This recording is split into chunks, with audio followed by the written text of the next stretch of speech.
हम किसका राज्य बना रहे हैं? Whose kingdom are we building? तेरा राज्य आए। यीशु ने कहा, पहले परमेश्वर के राज्य की खोज करो।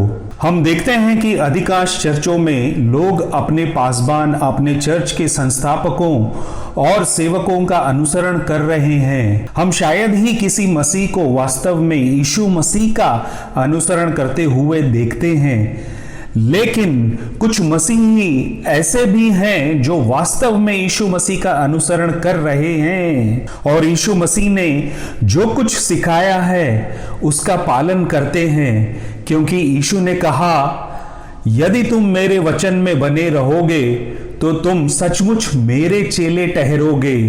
यह हम देखते हैं यूहन्ना के 8वें अध्याय वचन 31 में। हम अभी भी वही समस्या देखते हैं जो आरंभिक चर्च के दिनों में थी। पौल भी इसी समस्या का सामना कर रहे थे और इसका उल्लेख पहले कुरिन्थियों के 3 अध्याय में किया गया है। आज भी हम विभिन्न मूल्य वर्ग यानी डिनोमिनेशंस देखते हैं। पिछले कुछ दशकों से हम समृद्धि सुसमाचार यानी प्रॉस्पेरिटी गॉस्पेल, आरोग्य, हीलिंग और चमत्कार मिरेकल्स के प्रचारकों में तेजी देख रहे हैं और हजारों लोग उनका अनुसरण कर रहे हैं। एक बार एक व्यक्ति मुझसे कह रहा था कि वो एक बहुत बड़े चर्च में जाता है, वहां हजारों लोग आते हैं और वो भी चाहता था कि मैं आऊं और उसके चर्च के उपदेशक प्रचारक को देखूं कि वो कैसे सेवा कर रहा है। मुझे आश्चर्य होता है कि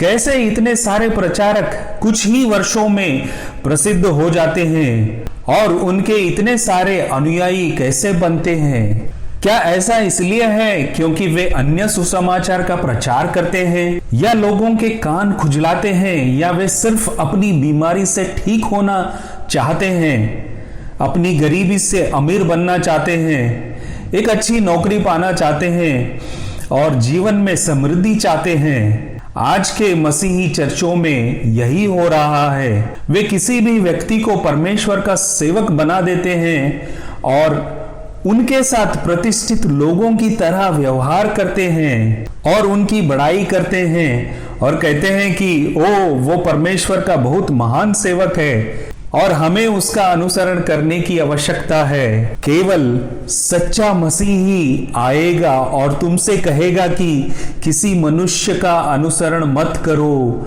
बल्कि यीशु मसीह का अनुसरण करो।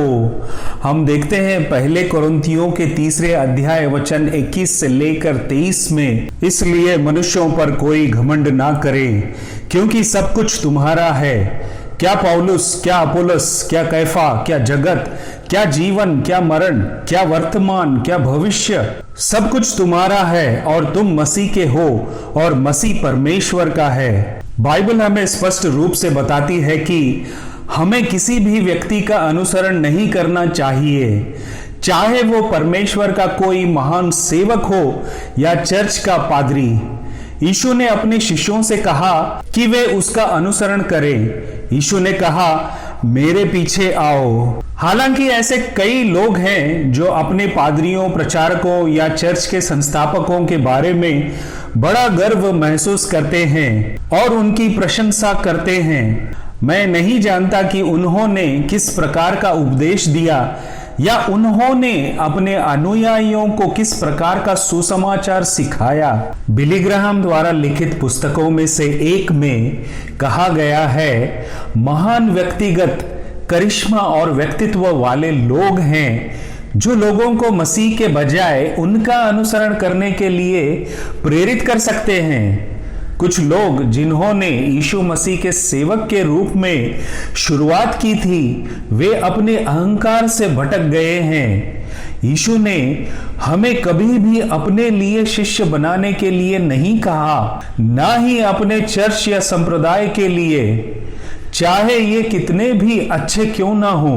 बपतिस्मा देने वाला यूहन्ना ने यीशु के बारे में घोषणा की, वह बढ़े और मैं घटूं। ऐसे कितने सेवक हैं जो कहते हैं कि यीशु का नाम ऊंचा हो और मेरे नाम की कमी हो, यानी मैं घटूं।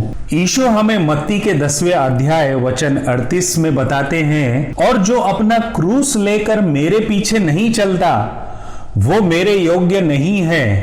हमें सोचने की आवश्यकता है कि क्रूस का क्या अर्थ है और उसका क्रूस लेने और उसका अनुसरण करने की कीमत क्या है। लूका के 9वें अध्याय वचन 23 में यीशु ने फिर कहा, फिर उसने उन सभी से कहा, यदि कोई मेरे पीछे आना चाहे तो अपने आप का इनकार करे और प्रतिदिन अपना क्रूस उठाकर मेरे पीछे हो लें। क्या हम अपने आप का इनकार कर रहे हैं? बहुत से लोग वही करते हैं जो उनके धर्मगुरु उन्हें करने के लिए कहते हैं, ना कि वो जो मसीह ने उन्हें करने के लिए कहा है। कुछ पासबान अपने सदस्यों को अपने चर्च के प्रति वफादार रहना और उनके संस्थापक उन्हें जो करने के लिए कहते हैं उसका पालन करना सिखाते हैं। हाँ, हमें उस चर्च के प्रति वफादार रहने की जरूरत है जहां सच्ची शिक्षाएं और सही बाइबल के सिद्धांत सिखाए जाते हैं, और अंधों की तरह उनका पालन नहीं करना चाहिए। हमें चर्च की समझ भी होनी चाहिए। आज बहुत से लोग चर्च को किसी संगठन या संप्रदाय द्वारा बनाई गई इमारत के रूप में समझते हैं। चर्च की यह समझ बाइबल आधारित नहीं है। चर्च ग्रीक शब्द कुरियोकोस या कलीसिया से आया है, जिसे एक सभा या आमंत्रित लोगों के रूप में परिभाषित यानी स्पष्टीकरण किया गया है। चर्च का मूल अर्थ किसी इमारत से नहीं बल्कि लोगों से है।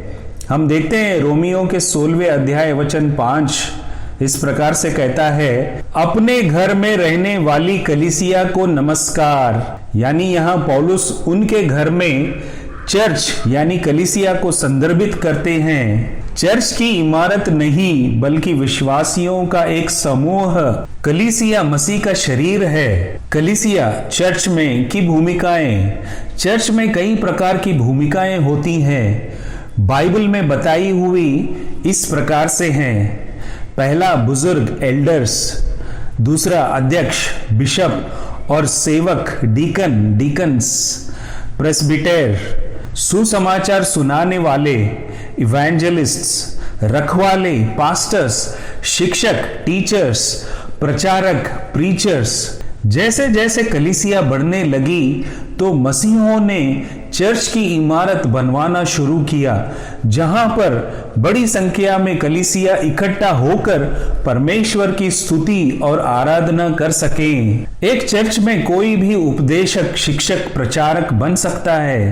पौलुस एक प्रेरित, अपोस्तल, उपदेशक, प्रचारक और शिक्षक, टीचर थे। यह हम देखते हैं पहले तिमोथी 2 अध्याय वचन 7 में। आज कोई प्रेरित यानी अपोस्तल नहीं है। हालांकि प्रेरित शब्द का अर्थ है भेजा हुआ, लेकिन आज के संदर्भ में कोई प्रेरित नहीं है। यदि कोई खुद को प्रेरित यानी अपोस्तल होने का दावा करता है तो वो अधिकार जताने की कोशिश कर रहा है और उनसे बचे रहना चाहिए। इसी प्रकार आज कोई भविष्यद्वक्ता यानी प्रॉफिट नहीं है, क्योंकि यीशु मसीह के शिष्यों के बाद पवित्र शास्त्र पूरा हुआ है। अब और कोई नई भविष्यवाणी परमेश्वर की ओर से नहीं है। हमारे पास पवित्र शास्त्र है जो हमें विश्वास और अभ्यास के लिए आवश्यक सभी चीजें प्रदान करता है। यदि कोई भविष्यद्वक्ता प्रॉफिट होने का दावा करता है तो या तो वो धोखा खा रहा है या धोखेबाज है। हालांकि दूसरी ओर हमें यह समझने की आवश्यकता है कि यीशु ही हैं जिन्होंने आपके और मेरे लिए क्रूस उठाया था। उसने अपना बहुमूल्य लहू बहाकर हमें खरीदा। उसने परमेश्वर के क्रोध का प्याला लिया और सब कुछ पी गया। ना कि धर्मपिताओं, पादरियों या शिक्षकों ने। यीशु ने कहा, जब तुम मेरा कहना नहीं मानते तो क्यों मुझे हे प्रभु कहते हो। दूसरी ओर यीशु पिता से प्रार्थना कर रहे हैं कि हम उसमें एक बने रहें। हमें उसी तरह एक होना है जैसे पिता और पुत्र एक हैं। ये हम देखते हैं यूहन्ना के 17वें अध्याय वचन 21 में, ताकि वे सब एक हो जाएं जैसे हे पिता तू मुझ में है और मैं तुझ में हूं, कि वे भी हम में से एक हो जाएं। उसी प्रकार प्रत्येक सच्चे मसीह को एक दूसरे के साथ संगति करनी चाहिए, जैसे मसीह ने पिता और उसके चुने हुए लोगों के साथ संगति की थी। इसके अलावा बाइबल हमें बताती है कि जो कोई ये कहता है कि मैं उसमें बना रहता हूं, उसे चाहिए कि आप भी वैसा ही चले जैसा वो चलता था, यानी यीशु मसीह चलता था। यीशु ने कहा, इसलिए तुम सिद्ध बनो जैसा तुम्हारा स्वर्गीय पिता सिद्ध है। पौलुस कोरिन्थ में चर्च को मसीह का अनुसरण करना सिखा रहे हैं, क्योंकि वो भी मसीह का अनुसरण कर रहे थे। मेरा अनुसरण करो जैसे मैं भी मसीह का अनुसरण करता हूँ, यानी मसीह के समान बने। पहले यूहन्ना 3 अध्याय वचन 2 हमें बताती है कि हम उसके समान होंगे। प्रत्येक मसीह को यीशु मसीह जैसा होना चाहिए, ना कि अपने चर्च के संस्थापकों, पादरी या उपदेशक की तरह। यही कारण है पौलुस गलतिया में चर्च को समझाते हैं कि उन्हें मसीह की तरह होना चाहिए। हे मेरे बालकों, जब तक तुम में मसीह का रूप ना बन जाए, तब तक तुम्हारे लिए फिर जच्चा की सी पीड़ाएं सहता हूं। यानी पौलुस कहते हैं कि जब तक तुम मसीह का रूप धारण नहीं करते, तब तक मैं तुम्हारे बीच सेवा करता रहूंगा और हर एक पीड़ाएं सहता रहूंगा। यीशु ने यूहन्ना के 13वें अध्याय वचन 13 से लेकर 17 में कहा, दास बनो और दास का रूप धारण करो। हम सभी को दास का रूप धारण करने और संगति में एक दूसरे की सेवा करने की आवश्यकता है। इसलिए हम सभी को स्वयं की जांच करने की आवश्यकता है कि क्या हम वास्तव में यीशु मसीह की शिक्षाओं का पालन कर रहे हैं और उनका अनुसरण कर रहे हैं, या हम मनुष्यों का अनुसरण कर रहे हैं। हम किसका राज्य बना रहे हैं, क्योंकि राज्य और सामर्थ्य और महिमा सदैव तेरा ही है। परमेश्वर तुम्हें आशीष दे।